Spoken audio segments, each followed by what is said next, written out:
Hai semuanya, bagaimana nih kabar kalian yang harus di rumah aja? Udah mulai bosen? Apa udah terbiasa di rumah aja? Sebelumnya kan kita sudah mempelajari nih tentang asal mula virus COVID-19 atau yang biasa disebut dengan virus corona di Indonesia. Nah, sekarang kita mau bercerita sedikit nih tentang adanya COVID-19 di Indonesia.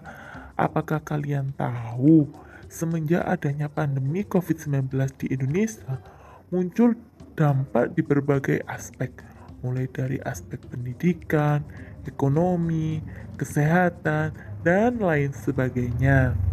Nah, kalau kalian tahu, simak baik-baik cerita kita ya.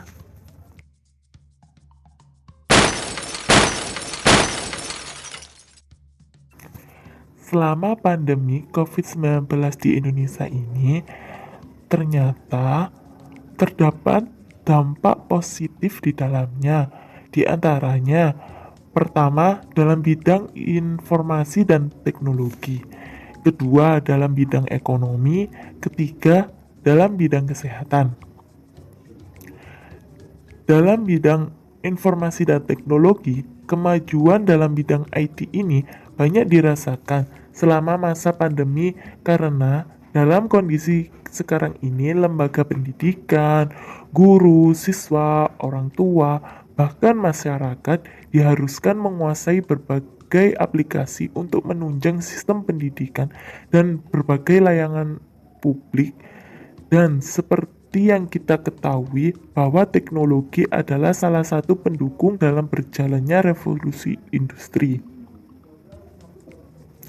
Yang kedua, dalam bidang IT semakin banyak peminat produk dalam negeri karena tidak bisa melakukan impor barang dari luar negeri serta meningkatkan minat masyarakat pada belanja online karena banyaknya pertokoan yang harus ditutup. Yang ketiga, banyak masyarakat yang kini lebih sadar akan kebersihan lingkungan dan lebih menjaga pola hidup sehat. Selain terdapat dampak positif selama pandemi COVID-19 ini, ternyata terdapat dampak negatifnya juga loh sobat. Di antaranya, yang pertama dalam bidang pendidikan, yang kedua dalam bidang ekonomi, yang ketiga dalam bidang pariwisata, yang keempat dalam bidang kesehatan, yang kelima dalam bidang spiritual, yang keenam dalam bidang sosial. Dampak negatif yang pertama yakni pada bidang pendidikan. Pada tanggal 24 Maret 2020, Kementerian Pendidikan dan Kebudayaan Republik Indonesia telah mengeluarkan Surat Edaran Nomor 4 Tahun 2020 tentang pelaksanaan kebijakan pendidikan dalam masa darurat penyebaran COVID-19, di mana keputusan ini mengharuskan guru dan siswa melakukan kegiatan pembelajaran secara online, atau ada yang mengatakan kegiatan pembelajaran dalam jaringan atau daring. Kegiatan pembelajaran yang semula dilakukan di kelas diganti menggunakan berbagai e-learning seperti Classroom, Zoom, maupun grup WhatsApp. Dan semua itu dilakukan mulai dari jenjang dasar hingga perguruan tinggi. Yang kedua yakni pada bidang ekonomi.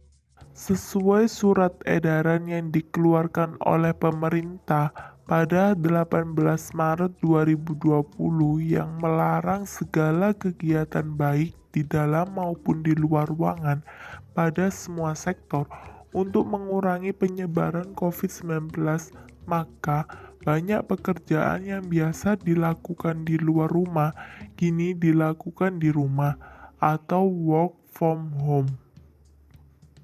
Selain itu, banyak perusahaan dan UMKM yang mengalami krisis ekonomi hingga gulung tikar, terutama dalam bidang travel. Akibatnya, banyak pekerja yang terkena PHK, dan selama masa pandemi ini, pertumbuhan ekonomi di Indonesia menurun sebesar minus 0,3%. Yang ketiga, dalam bidang pariwisata. Selama masa pandemi COVID-19 ini, anggaran yang masuk tentu saja berkurang. Ini semua terjadi karena turis sebanyak 6,8 k per hari, terutama turis dari Cina terhitung dari Januari sampai Maret 2020. Yang keempat, dalam bidang kesehatan. Tentu saja dalam bidang ini kita dihadapkan dengan banyaknya pasien yang mengidap COVID-19 ini, sehingga membutuhkan banyak sekali tenaga medis. Selain itu, banyak juga masyarakat yang mengalami kasus dalam hal kesehatan mental karena stres dengan keadaan pandemi sekarang ini. Yang kelima, dalam bidang spiritual, banyaknya tempat ibadah yang ditutup guna memutus rantai penyebaran COVID-19. Jadi, semua kegiatan peribadahan yang biasa dilakukan di tempat ibadah kini hanya bisa dilakukan di rumah saja. Dan selanjutnya yang terakhir, dalam bidang sosial. Dengan adanya pandemi ini, kita semua diwajibkan untuk menjaga jarak atau social distancing dengan sesama. Tidak ada kegiatan yang dilakukan yang membuat kerumunan masyarakat. Jadi, kita tidak bisa bersilaturahmi dengan sanak saudara secara langsung dan hanya bisa dilakukan secara online. Nah, itu tadi sedikit cerita dari kita ya. Semoga bermanfaat.